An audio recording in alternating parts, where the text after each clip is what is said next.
Humentong patnubay at gabay ng magulang ang kailangan. Maaaring may masiselang tema, lengguwahe, karahasan, sexual, horror o droga na hindi angkop sa mga bata.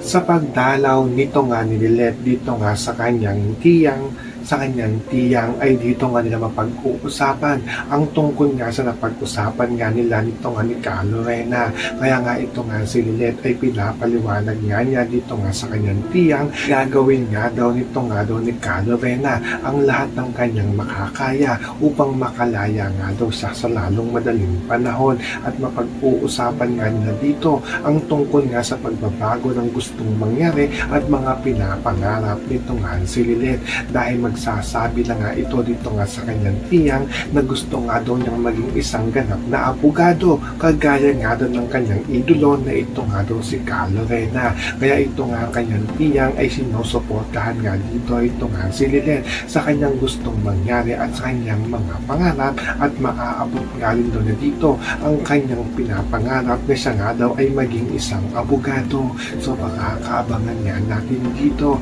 ang pangarap nito nga ni Lilet na maging isang abogado. Yan ang ating mga pakakarutukan at makakaabangan dito nga lang sa Lilet Matias.